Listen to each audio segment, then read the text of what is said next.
Olá, meus amigos, muito bom dia. Sou o Dr. Antônio Martins Farias, sou contador, sou advogado, moro aqui em Santa Cruz do Capibaribe, Pernambuco. Eu deixo aqui o meu e-mail, o meu telefone, caso queira entrar em contato comigo, fiquem à vontade. Eu quero agradecer muito aos 561 amigos.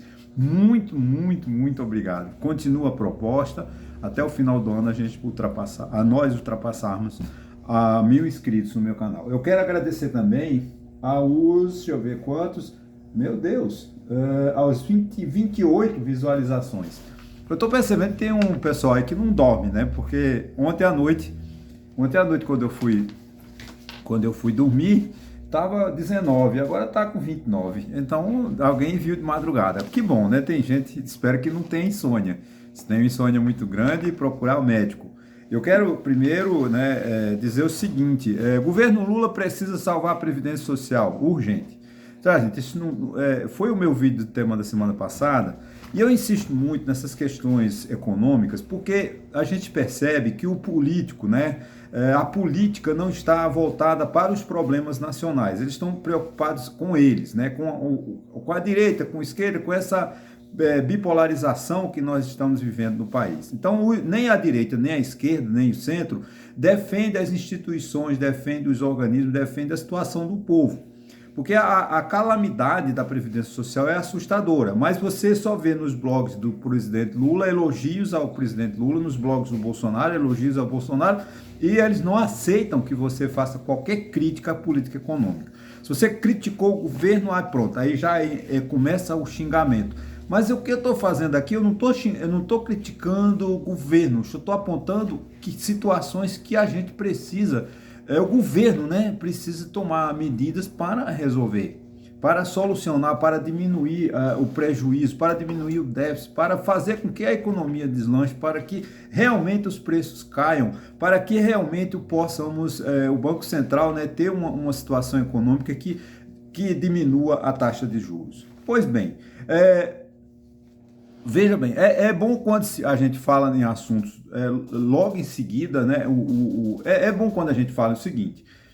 A semana passada eu fiz várias vezes melhor, tenho insistido na Previdência Social, na salvação da Previdência Social. A semana passada fiz exatamente um vídeo sobre isso. Só que no dia 7, um editorial do jornal também traz, da Previdência Social, traz uma matéria falando sobre a questão da Previdência Social, a questão do déficit, por um ângulo que eu não tinha percebido, mas que também é interessante. O Globo, né, me traz a matéria, né, dizendo exatamente o déficit da Previdência Social para os militares.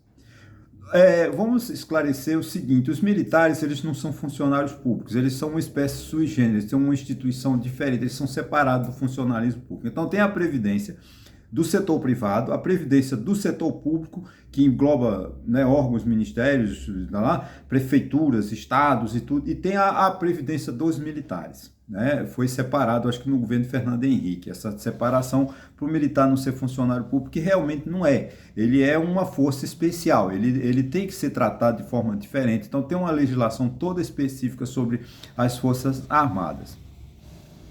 Então foi o Globo, né, de 9/3, ele me traz o seguinte: déficit per capita da Previdência dos militares é mais de 18 vezes o custo das aposentadorias e pensões do INSS.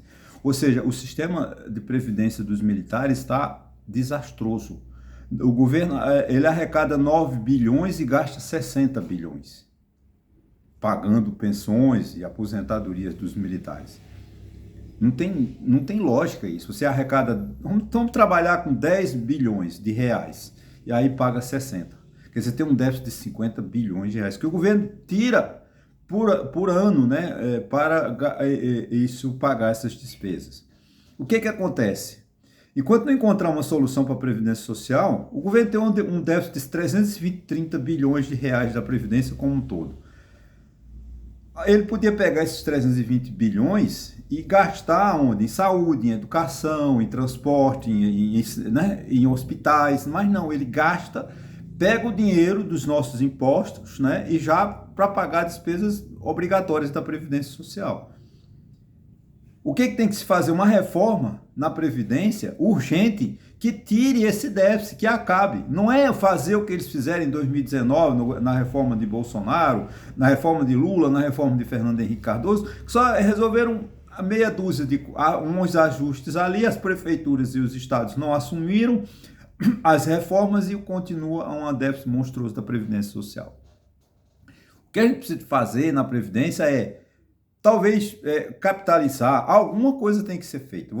A gente não pode, no setor militar, por exemplo, você arrecadar 9, 10 bilhões e gastar 60, né?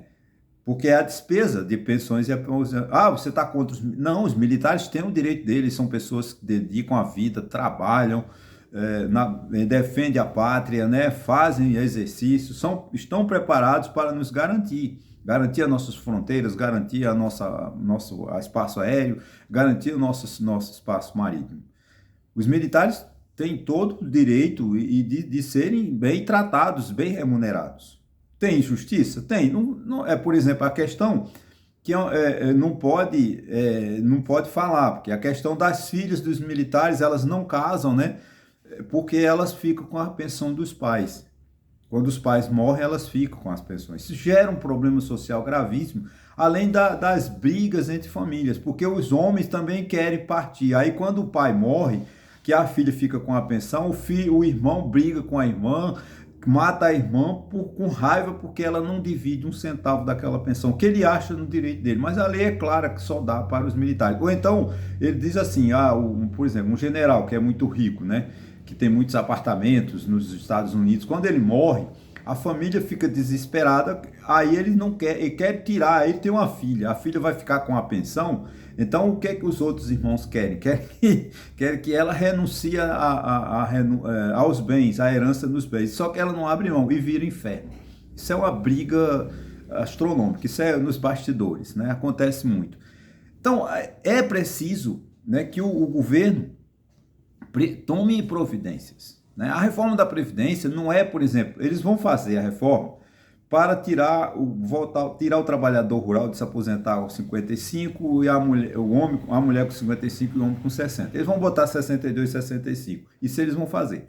Tirar a pensão, que eles tiraram, como eles tiraram, deram uma redução de 50%, trataram as pensionistas como mulheres vagabundas, que o marido morre e só dá 50%, não dá 100% não, porque você é uma vagabunda, casou com um homem mais velho porque quis, foi golpe do baú. É assim que a sociedade patriarcal, sociedade arcaica, sociedade conservadora pensa. Não é, mas infelizmente dessa forma. Até o Código Civil ainda hoje é machista, né? Nossa legislação é toda machista ainda.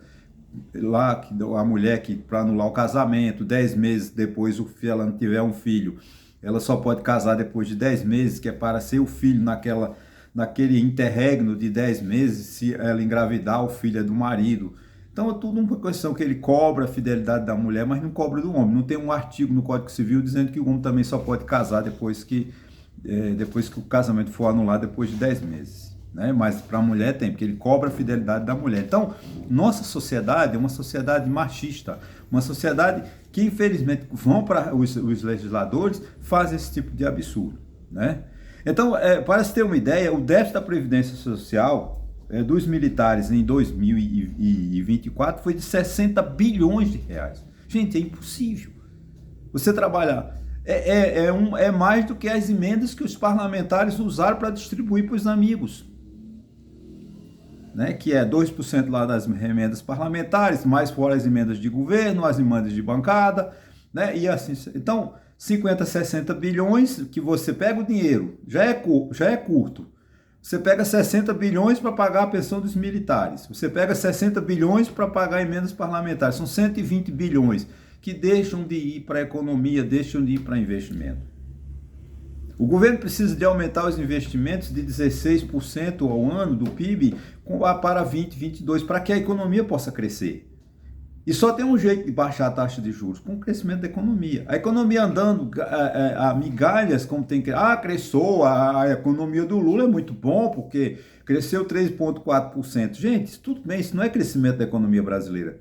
É um grande crecimento, porque ele vinha crescendo 1, 2, 9, né? 0,8%, 0,9%. Então, quando cresce 3,5%, aí é uma festa. Não é. A nossa economia devia crescer entre 4% e 5% ao ano.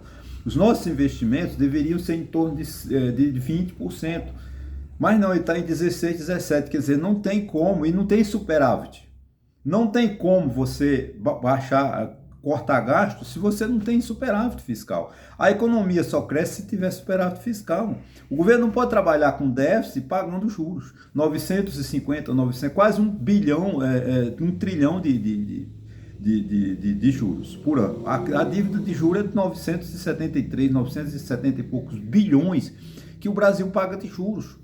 Ah, mas é culpa dos banqueiros? Não, os banqueiros estão na deles, lá o lucro dos bancos são fantásticos, o lucro do banco é fantástico. Agora, os bancos estão na deles, 5 bancos, né, não tem uma concorrência, porque a lei não permite, os bancos estrangeiros têm uma certa dificuldade para se instalarem no Brasil. Nós temos 5 grandes bancos, esses bancos ditam a regra do jogo. Então, quando o governo se financia, quer vender os seus títulos da dívida pública, ele paga o juro que o banco quer. Então, os lucros dos banqueiros são altíssimos. Os juros, por exemplo, sobre o cartão de crédito, a pessoa que sai do rotativo deixa de pagar mensalmente, o juro é 437%, 438%. Nos Estados Unidos, a mesma bandeira é 12%. Agora, aliás, por que eu não entendo? Por que a taxa de juros nos Estados Unidos é 2,5%, tão alta? A nossa aqui vai para 15%. Tem alguma coisa errada, porque é o endividamento do Estado. Está no jornal Globo hoje, não sei se no Globo Jornal Estadão, que o Estado, nessa renegociação da dívida dos Estados, é para lá de 1 trilhão de prejuízo que a União vai pagar, que você, eu e todo esse pobre que não tem casa, não tem hospital, não tem saúde, vai pagar, porque os Estados incompetentes, governadores ladrões, como tem no Rio de Janeiro, 5 ou 6 governadores, todos eles com problemas criminais, né, julgados, né, alguns condenados, tem um parece que ainda está na cadeia, né, e o povo do Rio de Janeiro pagando essa conta, 1 trilhão, né, 1 trilhão e 43 de alguma coisa, bilhões, que é o que a União vai deixar de arrecadar porque zerou o juro, não cobra mais juros. Os estados devem à União, a União é credora, e os estados pagam a União sem juros. Eu nunca vi. Não, porque não pode, a União não pode cobrar juros porque não é banco. Gente, pode sim, porque o dinheiro é do povo, tem que ser remunerado. Mas, infelizmente, no Brasil, a sociedade não se manifesta, a sociedade não quer discutir isso. Eu vejo, por que eu falo desses assuntos? Porque eu acompanho, acho que para centenas, né, de bolsonaristas e lulistas. Tem uns que eu desisto porque eles mentem tanto que eu desisto. Mas aquelas pessoas que têm com uma certa coerência, eu as assisto. E analiso o que elas falam.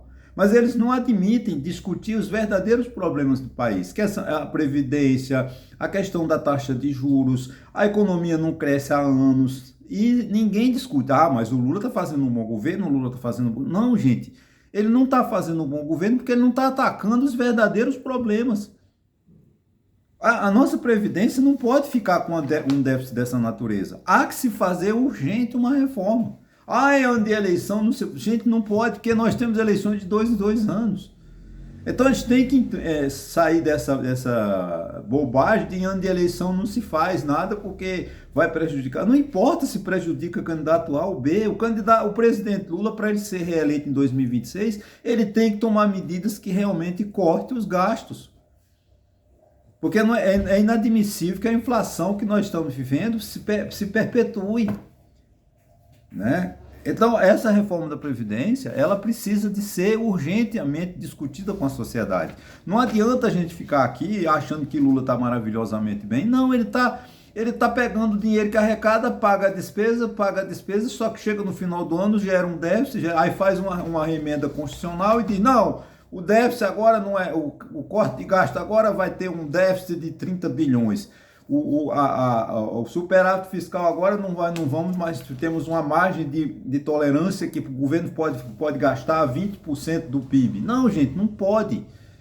Tem que tomar medidas econômicas que realmente diminuam os gastos, para que chegue no final do ano, você tenha um orçamento que preveja a meta, a previsão de superávit fiscal no final do ano, estima-se a receita, né, verifica quanto quer que termine o ano com saldo, e aí você tem as despesas. Mas não, eles não se preocupam com isso, porque chega no final do ano, vê que não vão cumprir o gasto, aí manda uma emenda constitucional e diz, não, agora, ao invés de um déficit zero, nós podemos gastar um déficit de 78 bilhões de reais. Isso não é fechar, gente.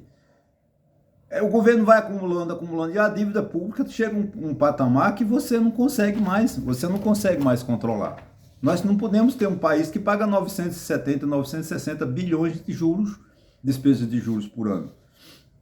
Quer dizer, nosso orçamento está sendo feito só para pagar juros. Né? Nosso orçamento só é feito para pagar despesas ordinárias, despesas do Estado, o Estado caro, o Estado incompetente, o Estado estatizante, o Estado, né, o Estado que só quer, não fecha empresas estatais deficitárias, o Estado que não reforma o patrimônio, a quantidade de edifícios, terrenos que a União, o INSS, as prefeituras têm abandonados e eles pagando milhões de aluguéis. Faz uma fiscalização numa prefeitura, num município como Taquaritinga do Norte, como Rio de Janeiro, como São Paulo, e vê a quantidade de imóveis que são da prefeitura, e ela paga milhões de aluguel. Não era pegar esses imóveis e alocar, ou vender esses imóveis, comprar um maior para alocar uma secretaria, mas não. Eles têm inúmeras casas desocupadas. Há quantos anos os municípios não fazem um cadastramento do IPTU? Né? E é obrigação do administrador público cobrar a despesa, cobrar o imposto. O imposto é uma obrigação do governante cobrá-lo. E é um dever do cidadão pagar, é um direito, eu tenho o direito de pagar o tributo. Agora o Estado não faz, o município não faz de cadastro de IPTU há quantos anos? Eu não tenho essa estatística, mas com certeza Taquaritinga do Norte, que cresceu assustadoramente e não faz cadastramento de IPTU há séculos. Você acha que as pessoas vão à prefeitura dizer, seu prefeito, tome aqui, me pague meu IPTU? Não. Estão lá morando há anos e anos e ficam com raiva. Ele até tinha um vereador que tem uma vila, né, aqui no município de Taquaritinga do Norte, e ele entrou com um projeto na Câmara pedindo para aquela vila deixar de ser vila, passar a ser atividade rural, para o pessoal não pagar IPTU. Olha a ideia desse vereador. Infelizmente, esse é o país que a gente vive. Aí ninguém se discute na política esses assuntos, porque eles só estão elogiando o governador, só estão elogiando o prefeito, só estão elogiando o presidente da República. Aí tem claro, que tem a oposição, mas eles não discutem os verdadeiros. Bolsonaro, a turma do Bolsonaro não discute os problemas do país, eles não têm projeto. Qual é o projeto do governo Bolsonaro? Zero, não tem. Qual é o projeto do governo Lula de melhorar as estruturas do país? Zero, não tem. Né? Infelizmente, o Tribunal de Contas, voltando a já cobrou da União uma resposta, porque o desastre é muito grande da Previdência Social. Né? O Tribunal de Contas já cobra do governo uma solução para este problema. Né? Só para ter uma ideia, de 2008 a 2024, as despesas com regime de proteção dos militares saiu de 20,8 bilhões para 63 bilhões de reais. Então você não pode deixar que um déficit desse, quando chegar daqui em 2034, está impagável. O sistema de proteção dos militares está inadministrável, não tem como se administrar isso. Não pode deixar que isso aconteça. Tem que encontrar uma solução. Gente, não sou tributarista, só sei uma coisa, do jeito que está não pode ficar. Né? A ideia de contratar, outra coisa absurda, né? Os prefeitos, os administradores gostam de contratar, eles não gostam de resolver os problemas, né? Porque as prefeituras precisam resolver os seus problemas da sua previdência social, porque tem algumas prefeituras que têm a previdência privada, né, pessoal deles, e tem uma boa parte das prefeituras que vai para a previdência geral, né, pro geralzão lá do INSS, como tão conhecido. Mas eu vejo que os prefeitos, eles descontam dos empregados, mas não repassam para o INSS. Então a dívida do INSS com as prefeituras é monstruosa, as prefeituras devem horrores à Previdência Social. Quando dizem assim, não está devendo muito, vamos tirar, aí eles vão lá e parcelam em 240, 230 meses. Então não há um incentivo do prefeito ser um bom administrador, não há um incentivo do governador ser um bom gestor, porque quando você negocia, por exemplo, agora essa recente lei que renegociou as dívidas dos estados, tirou os juros e deu 30, 60 anos para eles pagarem essas contas. Você acha que algum governador vai se preocupar com isso? Ele vai continuar gastando à vontade. E quem vai pagar essa conta somos nós, tá? Essa despesa toda. Você vê agora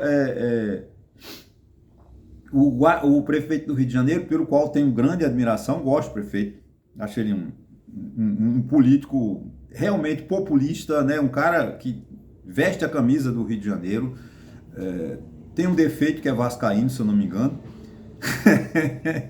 mas o Botafogo, não sei, acho que não sei se ele é Botafogo ou vascaíno, mas vamos deixar esse futebol de lado.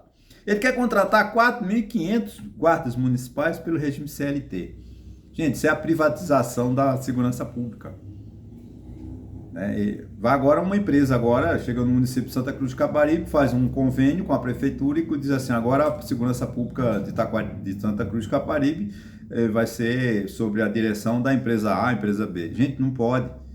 Eu acho, na minha opinião, que guarda municipal, tá bom, o STF, na minha opinião, errado, de forma errada, decidiu que a guarda municipal pode fazer o mesmo papel da polícia, acho um erro, um absurdo, né? Já que é assim, que faça concurso, que eles passem por um processo de treinamento, como passa as polícias militares, né? Esse concurso que você faz para a polícia militar. A gente faz concurso para a polícia militar e já tem os desastres que temos, imagine você contratar.